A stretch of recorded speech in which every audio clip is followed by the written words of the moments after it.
자, 여러분 안녕하십니까, 이현상입니다. 네,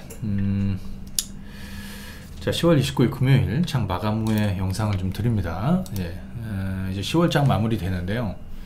10월 장 좀 마무리하고 11월 장 준비를 한번 해보도록 하겠습니다. 오늘 시장 분위기는 뭐 전체적으로 좀 좋지는 않았어요. 뭐 아주 좋지 않았죠. 예. 굉장히 좀 고민이 많이 되는 시장 분위기, 시장 상황입니다. 예. 자, 한번 보도록 하겠습니다.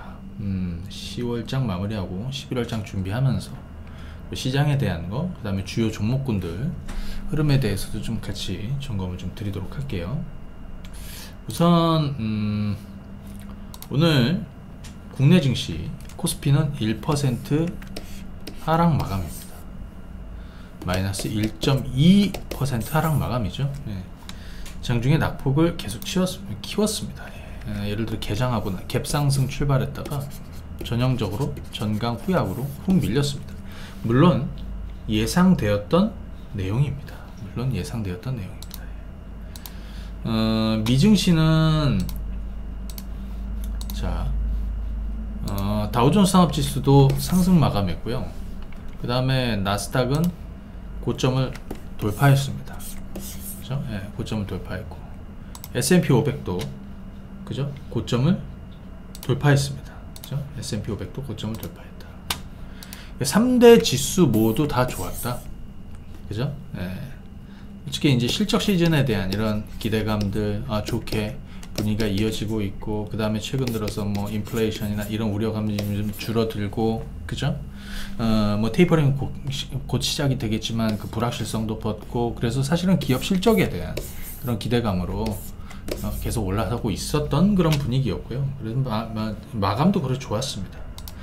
하지만 이제 장 마감 이후에 오늘 우리 시장 개장하면서 계속해서 미국 시장 눈치를 봤던 거죠. 아마존하고 그 다음 애플이 시간에서 낙폭을 키우면서 나스닥 선물도 큰 폭으로 빠지면서, 그죠? 뭐 지금 보니까 뭐 많이 땡기지는 못했네요, 그죠? 개인적으로 오늘 미증시는 좀 많이 빠져서 출발하는 거를 기대하고 있습니다. 왜? 초반에 좀 낙폭이 커져야 전략 후강의 반전도 나올 가능성이 있거든요. 그렇죠? 자, 어찌됐든 오늘 우리 코스피는 이렇습니다. 좋지 않죠. 계속해서 이런 식으로 가고 있습니다. 오늘 이런 내용으로 정리할 수 있습니다. 야, 시장은 오늘 왜 떨어진 거야? 그리고 또 하나, 최근에 선진 증시하고 특히 이제 미증시하고 디커플링, 미증시가 올라도 빠지고, 그죠? 힘을 못 받고 있습니다. 이게 선진 시장하고 최근에 이제 신흥 증시하고의 어떤 차이점이다라고 이렇게 보여집니다. 좀 아쉽긴 하지만, 그렇죠? 예. 대체적으로 선진 시장이 좀 강세를 이어갔고, 또 신흥 시장 쪽은 좋진 않았다. 그리고 이번 주 같은 경우에는 홍콩 증시도 좀 많이 빠졌었죠. 미국하고 중국의 어떤 분쟁, 그죠? 차이나텔레콤 면허 취소를 해버리면서, 그죠? 이 분쟁에 대한 이런 우려감들도 있었는데, 아무튼 뭐 종합적으로, 그죠? 그리고 오늘 같은 경우에는 특히나 개장 이후에 외국인들 매도가 거셌던 이유는, 그죠? 자, 보시게 되면 오늘 외국인들은 거래소에서 8천억을 순매도했습니다. 기관 투자들, 금융 투자. 진짜 이것들은 대한민국에서 주식하는 개인 투자자들을 대표하는 입장에서 참 기분이 좋진 않죠. 이것들이 하루 올리고 하루 빠뜨리고, 그죠? 죽였다가 다시 살리고, 그죠? 막 가는 듯 하다가 다시 찬물을 껴안고, 막 밑으로 뺐다가 다시 돌리고, 얘들 마음대로 움직이는, 그죠? 근데 지금 구간은 또 그럴 수밖에 없습니다. 프로그램하고 특히 이제 공매도도 그렇고요.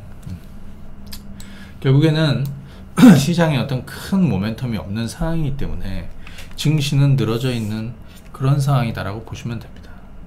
코스피는 2900 코스피는 2900선의 지지력을 그래도 다음 주에 좀 테스트하지 않을까 싶습니다. 기본적으로 2900을 크게 하회하지 않는다면 증시는 계속해서 옆으로 늘어지는 그런 구간입니다.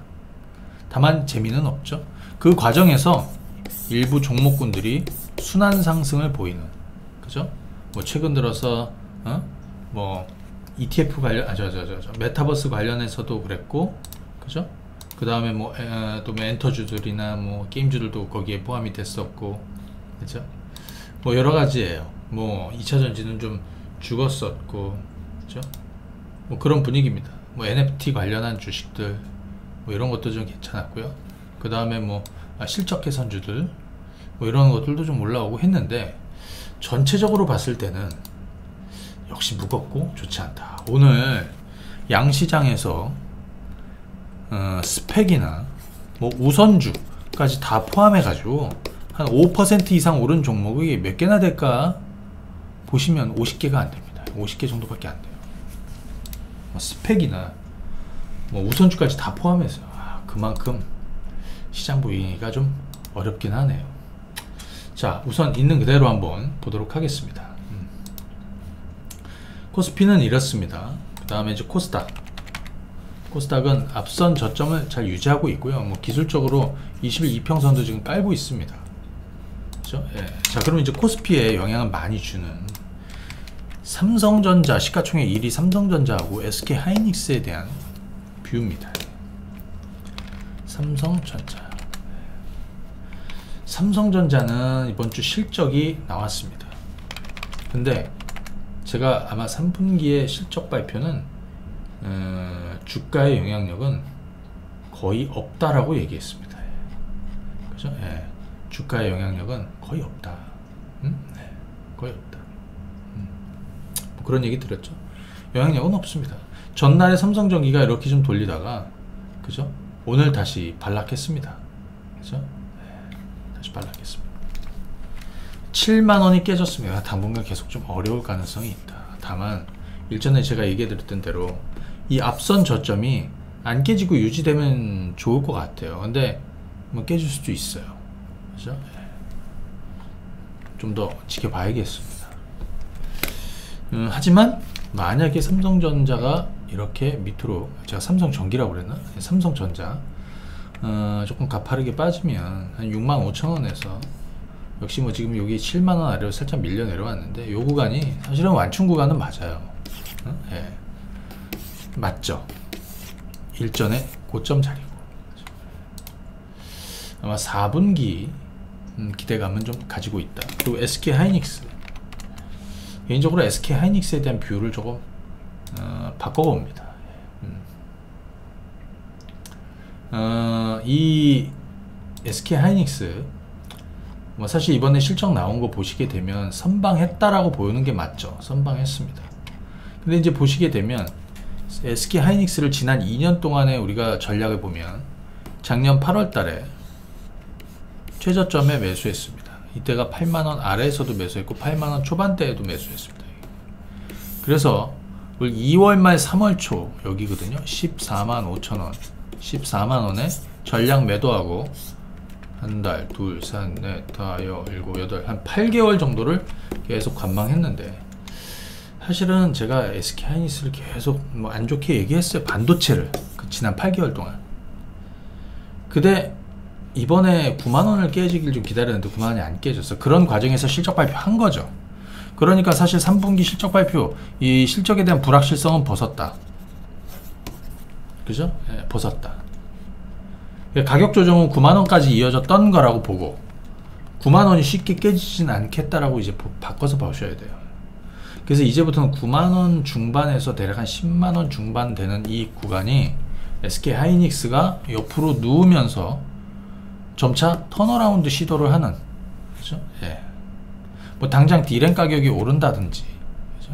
아니면 업황이 급격히 좋아진다, 이건 없지만 기본적으로 저평가 영역에 들어갔다. 개인적으로 그렇게 생각합니다. 참고하시면 되겠습니다. 자, 10월장은요 여러가지 이슈들이 있었는데 일단 지나가는 상황입니다. 그죠? 지나가는 상황입니다. 뭐 인플레이션 문제, 그 다음에 뭐 최근에 뭐 헝다 이슈도 있었지만 오늘 뭐 헝다 문제는 좀 완화되는 모습을 보여줬고요. 그 다음에 뭐 부채 한도 협상에서 뭐 이런 이슈도 있었고, 그다음 실적 발표 앞두고 뭐 이런저런 얘기들, 공급망 이슈라든지, 그죠? 원자재 가격 오르고 뭐 이런 것들. 근데 이제 그거 다 종합돼서 이제 반영을 했던 거고, 10월장은 코스피가 월간 기준으로는 지금 4개월째 빠진 거거든요. 그래서 일단 저는 이 정도 코스피가 4개월째 눌러 앉았으면 스물스물 이제 완충 역할을 할 수 있겠다라고 생각이 듭니다. 근데 이제 그 모멘텀은 무엇이냐라는 걸 한번 생각해 봐야 되는데요. 그죠? 그 모멘텀은 무엇이냐. 그리고 11월 달에는 어떤 이슈가 있겠느냐. 일단 11월이 되면 연준은 테이퍼링을 공식화하고 시작할 가능성이 높습니다. 제가 과거 사례를 드렸는데, 보통 테이퍼링 직전에 시장은 밀리고 이게 공식화되고 반전도 나오고, 그때 기술주들이나 이런 애들도 강세를 보였어요. 그 다음에 위드 코로나가 본격적으로 11월 1일부터 시행이 됩니다. 그죠? 그러면 관련한 기업들이 그동안에 실적은 대략 한 3분기가 저점이 가능성이 매우 높죠. 그죠? 그러면 4분기 턴어라운드 또는 2022년 턴어라운드, 상반기 턴어라운드로 대부분 움직일 가능성이 높기 때문에 이런 것들. 그 다음에 11월 되면 조금 부담스러운 건 대주주 양도세 문제. 그죠? 하지만 이런 거 감안을 해서 보더라도 뭐 이런 식으로 갈 것 같진 않고 좀 늘어지는 시장이 이어질 가능성이 있다. 그 과정에서 최근에 종목들도, 그죠? 자, 뭐 몇 가지 보겠습니다. 뭐 예를 들어서 이런 것도 먼저 한번 보시죠.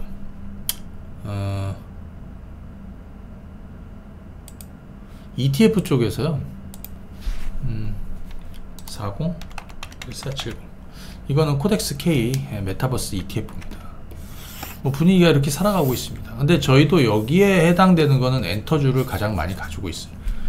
뭐 코덱스 타이거 ETF 한번 보실까요? 타이거 FM 메타버스 ETF 400970 400970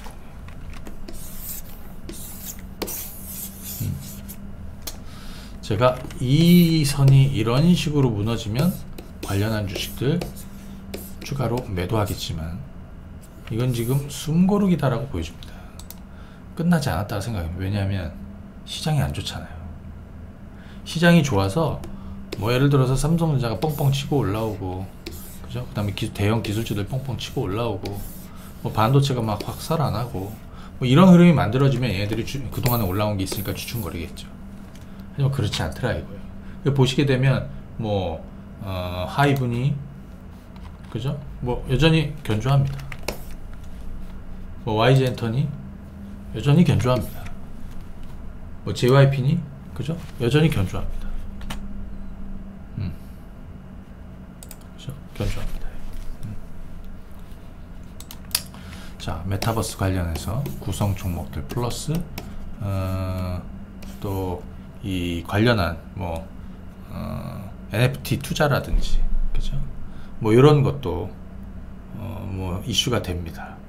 또 메타버스 관련한 구성 종목군들, 그리고 뭐 최근에 보시게 되면 뭐 위지위기라든지 이런 애들도 사실 변동은 큰데, 얘네들이 이 ETF가 어떤 지표로 보시면 돼요. 얘네들이 깨지면 그쪽이 이제 빠지는구나, 뭐 이런 식으로 여러분들이 보시면 되겠죠.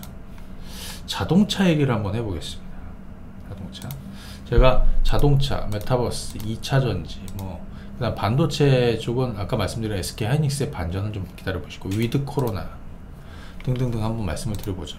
자동차 현대차 한번 보겠습니다. 근데 미국 자동차가 지금 분위기는 더 좋습니다. 왜냐하면 아무래도 국내 증시가 이렇게 빠지면 현대차가 힘을 못 받죠. 그죠? 내년도 되면 아마 반도체, 차량용 반도체 쇼티지도 좀 해소가 될 것이고, 현대차 주가도 레벨이, 그죠? 한 레벨 더 올라갈 가능성은 높아요. 근데 미국 시장에서 이번 주에 보시게 되면 테슬라가 $1000 넘었었죠. 그죠? 예, 허츠의 대규모 계약. 예, $1000 넘어섰습니다. 그 다음에 포드는요, 실적도 잘 나왔는데 배당도 하겠다. 자, 제가 이 자리에서 포드 투자를 시작하시라고 그래도 정고점 넘을 것이다 그래서 넘었습니다. 그 방향대로 가시면 돼요. GM입니다. GM은 다시 한번 기회가 오는 듯한 느낌이에요. 그죠? 여기서 시작을 했고, 그죠? 루시드, LICD. 요거는 2-3일 전인가 제가 우리 회원들한테 아침마다 미국 주식을 점검해 드리는데 이틀 전인가요? 이거는 전기차기 벤츠죠. 그죠? 예. $29를 넘어서면 새로운 세상이 열린다. 새로운, 잘 보셨다가 $29를 넘을 때, 그죠? 새로운 세상에 진입하는 것이다. 거기가 여기에요. 근데 루시드 주가가 전날에 30% 이상 급등을 했습니다. 그죠? 급등을 했습니다.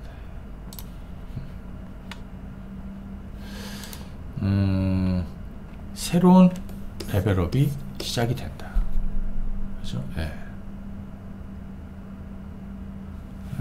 루시드 에어는 예를 들어 벤츠의 EQS나 뭐 이런 거랑 비교해서 보시면 돼요.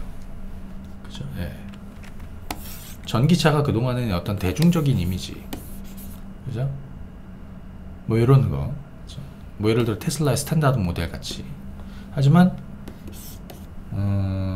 향후에는 어차피 내연기관에서 전기차를 이렇게 넘어가면서 고급차 수요가, 고사양의 수요가 반드시 생긴다. 그죠? 예. 그래서 뭐 벤츠의 EQS 같은 것도 주목을 해보는 거고, 그죠? 루시드는 마찬가지죠. 자, 이런 거는 이거는 급등을 이렇게 한다는 얘기는 급락도 할 수 있다는 얘기예요. 하지만 저는 이제 29, $30가 이제 하단이다라고 보입니다. 참고해서 보시면 되겠습니다. 만약에 오늘 이후에 언젠가 또 이렇게 크게 주가가 떨어지면 그런 자리가 또 기회가 될 수도 있다. 하지만 무작정 쫓아가는 거는 변동이 커지기 때문에 좋지 않습니다. 아시겠죠? 예. 보통 이런 거에 또 돈 잃을 수도 있어요. 그러니까 항상 기다렸다가 오면 보는 거고 아니면 마는 거예요.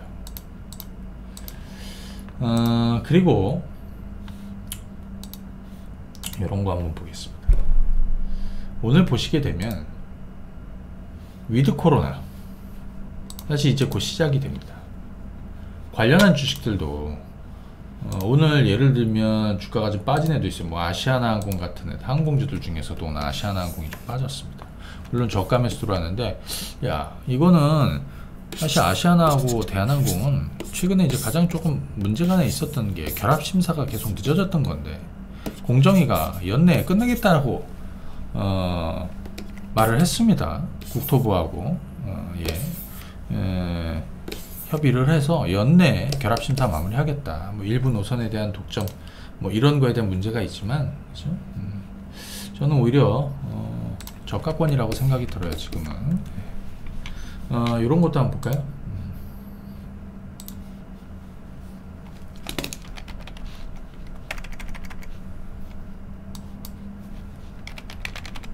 여행주 한번 보겠습니다. 네. 오늘 키움증권이 목표가 93,000원을 불렀더라고요. 근데 야, 이거 너무 뜬금없다. 바로 코앞인데, 그죠? 그 내용은 중요하지 않고 긴 터널의 끝으로 가는 게 터널 빠져나오기 직전이라는 얘기인 거죠. 그죠? 예, 보통 목표 주가는 계속 상향하기 마련이에요. 여행주. 그죠? 예, 지금은 옆으로 늘어져 있는 뭐 그 정도 수준입니다. 그 정도 수준입니다. 자, 그 다음에 이런 거 한번 보겠습니다. 오늘 호텔신라. 네. 호텔신라도 지금 옆으로 좀 늘어졌죠. 좀 밀렸습니다. 어쩔 수 없어요. 뭐 강원랜드.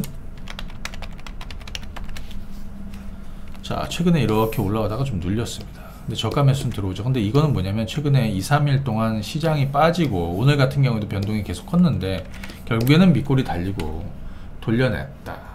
뭐 이런 게 중요한 거예요.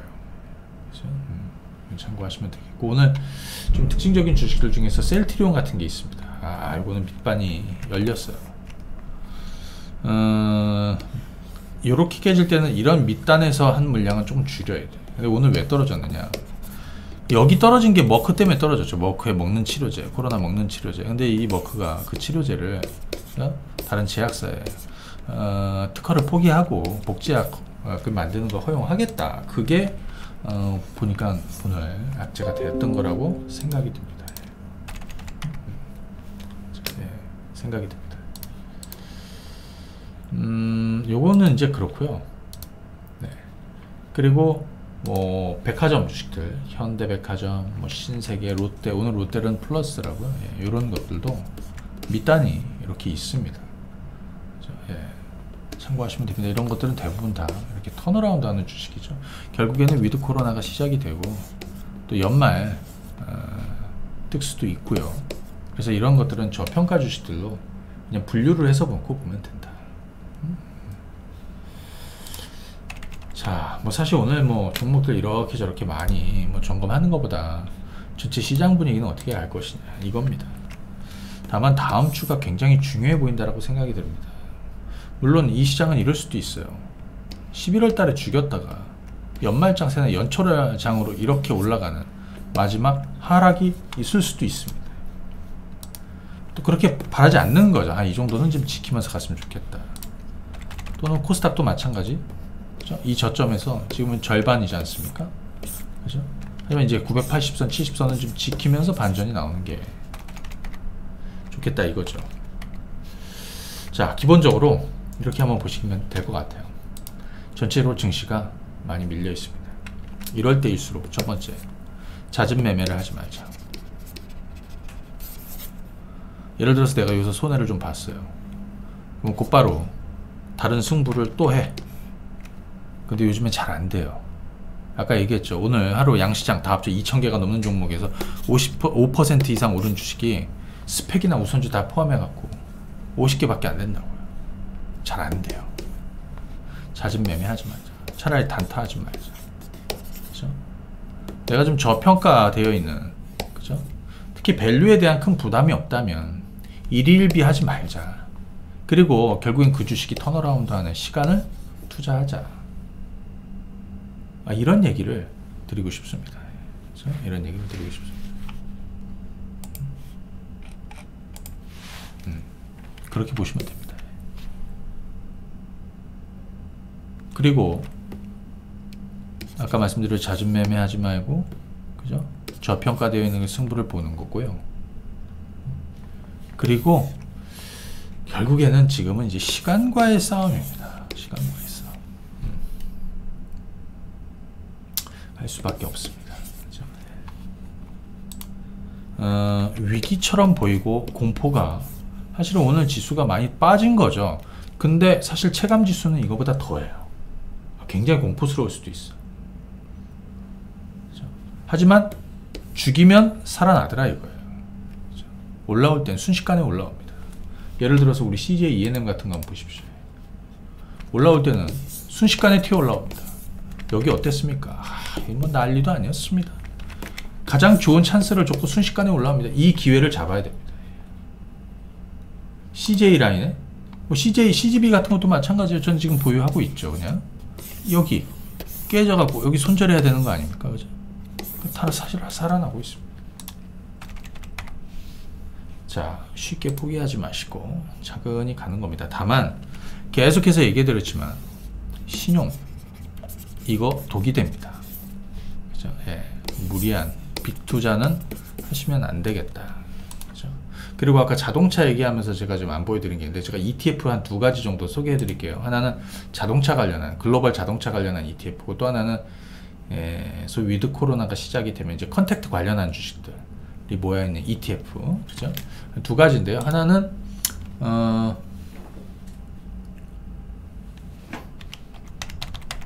394660 타이거 글로벌 자율주행 전기차 ETF입니다. 최근에 이런 흐름을 타고 가고 있죠. 근데 ETF의 장점은 변동이 생기더라도 돈을 크게 잃지는 않는다는 거예요. 물론 먹는 것도 비슷하겠지만. 자, 자, 이제 상단 뚜껑을 열고 가고 있습니다. 한번 공부해 보시면 좋을 것 같습니다. 코드 번호는 394660입니다. 그죠? 그리고 또 하나 컨택트 관련한 ETF입니다. 컨택트.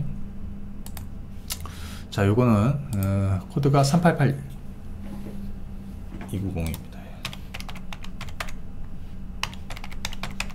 388280. KB스타 FN 컨택트 대표 주식들.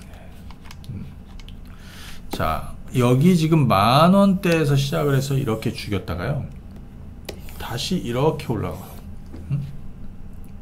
그죠? 예. 뭐 예를 들어서 거꾸로 된 어깨를 만들고 뭐 이렇게 해서 다시 이런 식으로 보시게 되면 여기 지금 9,000원에서 만원이고요. 이게 만원에서 만원 초반인데 이런 흐름을 재미삼아서 한번 보실 필요는 있겠습니다.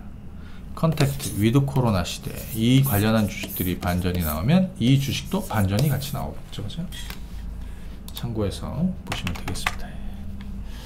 자, 쉽지 않고 어려운 시장입니다. 제가 오늘 뭐 주말인데 뭐 종목을 뭐 내일 장이 열리지도 않아서 뭐 이것저것 종목 다 점검할 필요는 없어서 뭐 다 점검하거나 모르진 않았지만 전체적인 그냥 분위기를 좀 얘기해 드렸어요.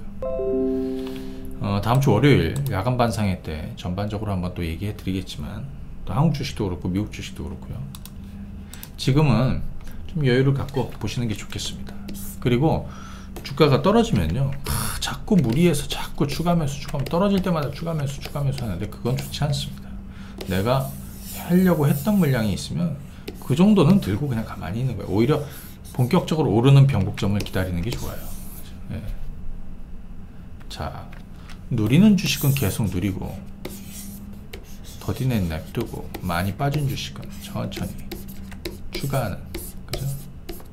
타이밍을 잘 보시면서 대응을 하면 되겠고요. 전반적으로 증시는 4개월째 월간 기준으로 코스피는 빠지고 있지만 11월 반전의 시장도, 그죠? 11월은 아마 전략 구간이 될 가능성도 좀 있어요. 그리고 아마 연말 연초장으로 넘어가는 이런 분위기에서 좋은 그림을 한번 그려볼 수 있겠다. 무리하지 마시고 차근히 다음 라운드가 진행되는 거를 좀 기다려 보시면 좋을 것 같습니다. 오늘은 여기까지 하겠습니다. 주말 잘 보내십시오.